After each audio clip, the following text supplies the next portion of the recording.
দেখতে পাচ্ছেন পাইপের মাধ্যমে অক্সিজেন প্রবেশ করানো হচ্ছে। ছোট ভাই এটা কোথায় যাবে? এটা ভাই কক্সবাজার যাবে। কক্সবাজার যাবে। এটা কতক্ষণ ঠিক থাকবে? এটা 18 ঘন্টা নিয়ে থাকতে ভাইজান। 18 ঘন্টা। জি 18 ঘন্টায় কিছু হবে না।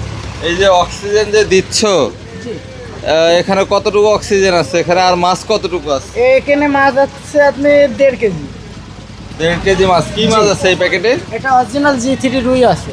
G3 রুই মাছ আছে। দেখতে পাচ্ছ অক্সিজেন দিয়ে প্যাকেট করা হচ্ছে। এদিকে নিয়ে আসো তো, দেখাও। এই যে G3 রুই মাছ, এই দেখুন অরিজিনাল G3 রুই মাছ। এটা মাত্র 700 টাকা কেজি বেচতেছি ভাইজান। এটা কত বড় হয় এই রুই? এটা আপনি 6 মাসের একটা মাছ 2 কেজি ওয়েট হবে।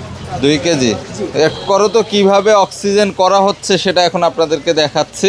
এই দেখুন। এই যে নিয়ে আসলে পানি দিবে আরো। হ্যাঁ পানি দেবো, পানি দিয়ে অক্সিজেন দেবো, দিয়ে ওইভাবে প্যাকেট করে দেবো। 18 ঘন্টার নিচে কিছু হবে না।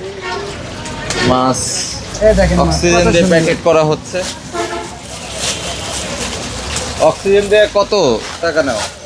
এটা ভাই 50 টাকা নিই ভাই।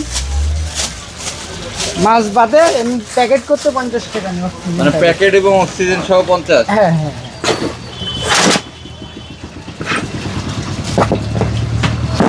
মানে প্যাকেটের দাম অক্সিজেন সহ 50 টাকা। জি জি। দেখতে পাচ্ছেন এভাবে 18 ঘন্টা ঠিক থাকবে।